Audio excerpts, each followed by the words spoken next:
They call it one of the most beautiful stones ever discovered.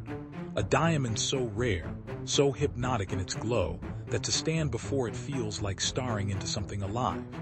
Its color, a deep sapphire blue, catches the light not like glass, not like crystal, but like an endless ocean frozen in time. And yet, for all its brilliance, for all the awe it inspires, the Hope Diamond has never been known simply for its beauty. It has another story, one that whispers through the corridors of history, a tale laced with death, downfall, and despair. It is not just a jewel, but a legend wrapped in darkness.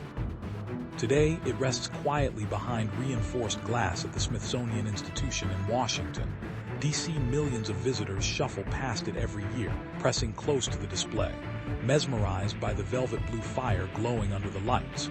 Children point, tourists gasp, cameras flash. It is a spectacle, a wonder, a national treasure. But how many of those staring into its depths know the truth, or at least the version of truth the world has come to believe? How many pause to wonder whether they are gazing at the world's most cursed jewel? Because legends cling to the Hope Diamond like shadows. They say it kills. They say it ruins. They say it brings doom to anyone bold enough to wear it. Its victims are said to include kings, queens, bankers, heiresses, and thieves, each life touched by the stone seemingly driven toward ruin. And though historians may argue, dismissing these tales as exaggerations spun by gossip and newspapers, the myth has grown stronger than the facts. The myth has become the story. There is a chilling paradox here. The diamond's beauty is flawless, a symbol of power, wealth, and majesty. Yet that same beauty is believed to be tainted, a honeyed poison dressed in glitter. It invites admiration, but behind that admiration lies unease, the kind of unease one feels when approaching a wild animal caged in steel. Safe to look at, perhaps, but what if the bars were gone? Would you still step closer? And that is the strange magic of the Hope Diamond. It doesn't just glitter, it unsettles. It provokes a question in anyone who hears its legend. If you were given the chance to wear it, to feel its cold weight around your neck, would you dare? Or would you shrink back, fearful of the stories tied to its past? That tension between desire and dread is why the stone continues to haunt us even now. But to understand how this legend came to be, to trace the path of blood and glory it has carved through history, we cannot stay here, gazing at it safely behind glass. We must go back to a world of sacred temples, colonial greed, and whispered vengeance. Because the curse of the Hope Diamond, if curse it truly is, did not begin in America. It began centuries ago, in a land half a world away. Every legend has a beginning, and the Hope Diamond story begins not in the glittering halls of Europe, nor in the glass case of the Smithsonian, but in the sweltering heart of 17th century India. In those days, diamonds were not symbols of vanity. They were sacred, believed to hold divine energy, to be gifts from the gods themselves. The deepest blue stones, rare beyond measure, were seen not merely as treasures but as spiritual objects, bound to rituals, to shrines, to the very lifeblood of a culture. It is said, though history blurs truth with myth, that the gem that would become the Hope Diamond was once part of an idol's eye, enshrined in a Hindu temple dedicated to a powerful goddess. To touch such a jewel was not simply theft, it was blasphemy, a violation of the divine. The goddess, so the legend goes, would not forgive, she would punish, and her vengeance would be carved into the destiny of anyone who carried that stolen fire away from her sanctuary. Into this world stepped Jean-Baptiste Tavernier, a French gem merchant and adventurer who scoured the East for fortune. Tavernier was no ordinary trader. He was a man of ambition, hungry for wealth, recognition, and glory. He journeyed across empires, dealing with princes and sultans, acquiring stones that would dazzle Europe's monarchs. But it was in India that he came across the great blue diamond.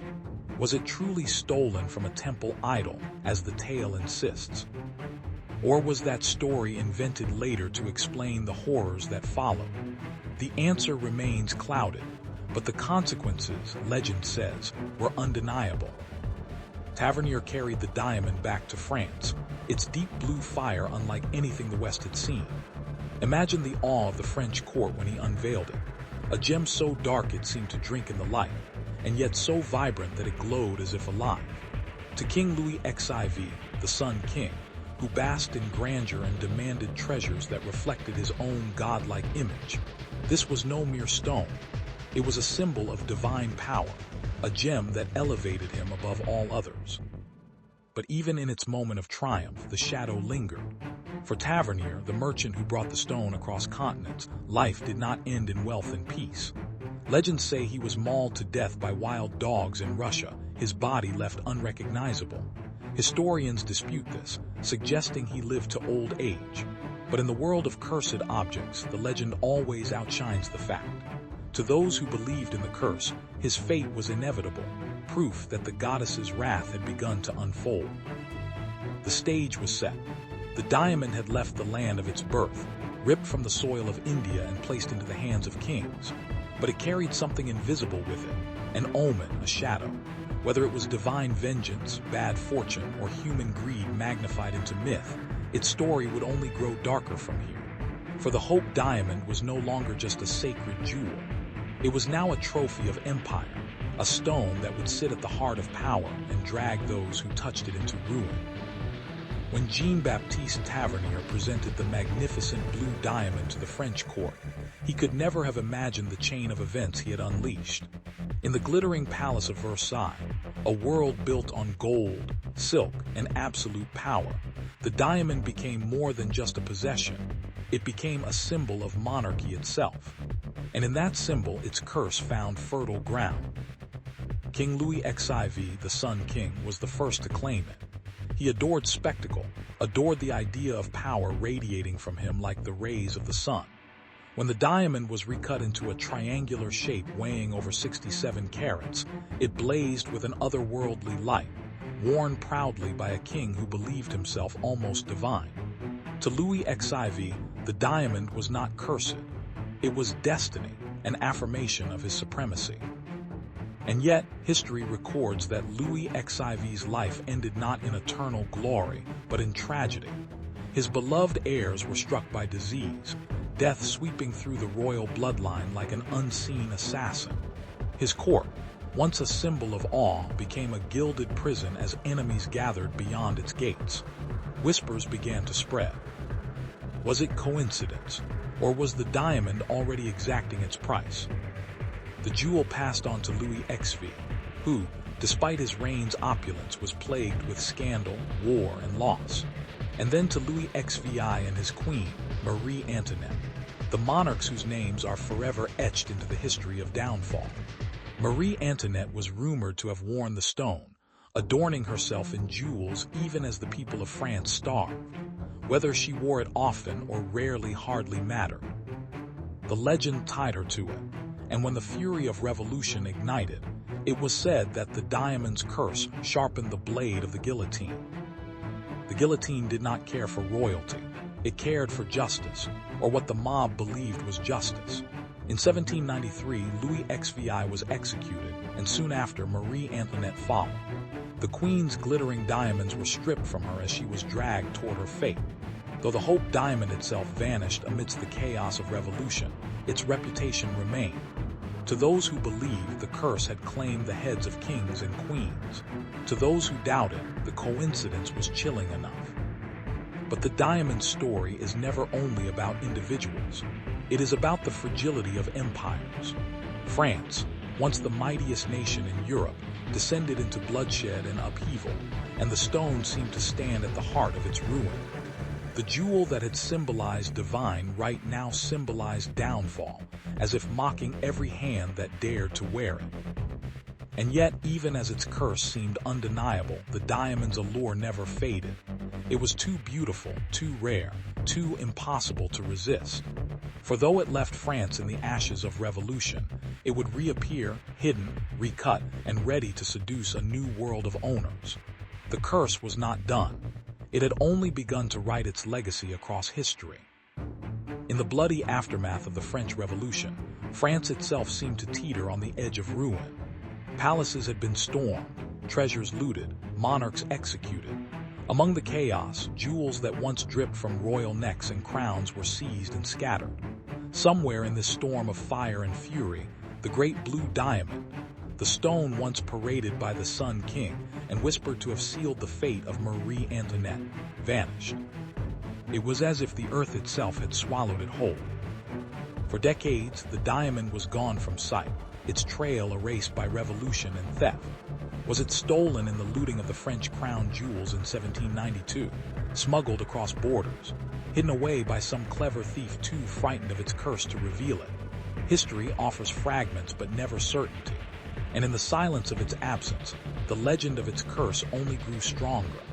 The people whispered that the goddess who had been robbed centuries before had reclaimed her vengeance, that the stone had disappeared back into the shadows, biding its time before it struck again. Then in the early 19th century, a strange stone surfaced in London. It was smaller than the fabled French blue, cut differently, its triangular majesty reduced to an oval brilliance. Some insisted it was merely another gem, but others looked into its deep, almost hypnotic blue and saw the truth. This was the missing diamond, disguised through clever recutting, reshaped to hide its identity. In carving away parts of the stone, jewelers had hoped to erase its past, but you cannot recut a legend. The curse, like the blue fire at its heart, endured. Those who dealt in this newly cut stone were not spared the diamond's dark reputation. A London jeweler who handled it faced bankruptcy. Bankers who backed its sales saw their fortunes crumble. Some buyers suffered mysterious deaths, others fell into disgrace. Each misfortune seemed to weave itself back into the story. The curse was alive, flowing through every hand it passed. For collectors and aristocrats, the lure of the diamond was irresistible, yet each step closer carried risk. It was as though the stone taunted its admirers. Come closer, claim me, but know that I will consume you. Like a predator cloaked in beauty, it waited for the moment when greed and vanity overcame caution. And inevitably, someone always stepped forward. But what makes this chapter of its history so haunting is not only the misfortune of individuals, it is the mystery of transformation. How does a stone disappear, then re-emerge in altered form? Was it truly the same jewel once worn by kings and queens, or had its curse split, like a shadow, into multiple stones? The question lingers, unanswered. What is certain is this. By the time the recut gem began to circulate in England, it was ready to begin the next leg of its journey. Its glow had not dimmed. Its danger had not lessened. The diamond was reborn into a new century, and with it, new victims awaited. By the 19th century, the Hope diamond had already carved a bloody path through the gilded courts of France. But what followed after its mysterious reappearance in London was a chapter that cemented its reputation as a harbinger of misfortune. From bankers to sultans, from socialites to wealthy collectors, the diamond seemed to leave behind not glittering triumphs, but wreckage, ruined lives, broken fortunes, and untimely deaths. Its dark legend grew most powerfully in the era of newspapers and mass gossip. The press feasted on every morsel of scandal tied to the gem, amplifying its curse in print for an audience hungry for sensational tales. The public didn't just read about the jewel, they shivered at its shadow, turning the Hope diamond into a household name synonymous with doom. One of the most infamous accounts was that of a French diamond merchant who acquired the stone after its recut. Not long after taking possession, he was found dead, murdered by thieves who, it was whispered, were themselves later hunted down and killed. Coincidence, or the stone's invisible hand ensuring that blood paid for blood? The stories multiply. A Russian prince who once owned the gem was said to have been stabbed to death by revolutionaries. A Turkish sultan who wore it became so paranoid about betrayal that he executed his own servants, before being deposed and driven mad. Even among jewelers who merely touched the stone in their shops, tales of sudden financial ruin circulated, as if the curse punished not only arrogance but mere proximity. Then came a particularly cruel irony. Socialites and aristocrats, dazzled by the diamond's beauty, sought to flaunt it at parties and grand gatherings. But while it lit up ballrooms with its unnatural fire, its owners often soon found themselves shrouded in grief. Accounts describe one woman who wore the stone only to lose her child shortly thereafter. Another lost her fortune, her family torn apart by scandal. Each tragedy reinforced the myth, each whisper strengthening the conviction that the Hope Diamond did not simply sit on its owner's neck, it sat on their soul. The newspapers of the time relished these accounts, turning the diamond into both a symbol of decadent wealth and a morality tale. It was as if fate itself punished those who dared flaunt luxury, a poetic justice written in death and downfall. And yet, perversely, the darker its reputation became, the more sought after it was. Like forbidden fruit, the allure lay not just in its beauty, but in its danger. Who among the wealthy could resist the temptation of owning something both dazzling and deadly? By the late 19th and early 20th century, the curse had become legend, its victims a litany of broken lives. Each new name added to the roster made the diamond's shadow longer, its story more irresistible. But destiny was already pulling it toward a new stage, across an ocean. For in America, where wealth and superstition often danced hand in hand, the Hope Diamond would find its most infamous owner, a woman whose life would be defined by obsession, glamour, and loss. When the Hope Diamond finally crossed the Atlantic in the early 20th century, it carried with it not only its dazzling fire but also the full weight of its reputation. The stone was no longer merely a gem, it was a character in a global drama, whispered about in salons, written about in papers, and feared by those who believed in curses. And it was here in America that its legend found its most haunting chapter. Enter Pierre Cartier, the famed jeweler of Paris and New York. Cartier was a master salesman not just of jewels but of stories. He knew the Hope Diamond's dark reputation was as valuable as the gem itself. To the right buyer, fear could be as intoxicating as beauty. His target, Evalyn Walsh McLean, the eccentric American heiress whose life was defined by luxury, scandal, and a taste for the extraordinary. Evalyn was unlike any other client. She was playful, rebellious, and dangerously drawn to anything forbidden. To her, curses were not deterrents, they were challenges. So when Cartier placed the diamond in her hands, weaving tales of kings, queens, and tragedies, Evalyn did not recoil. She smiled. Where others saw doom, she saw destiny. To her, the Hope Diamond wasn't a warning, it was a trophy.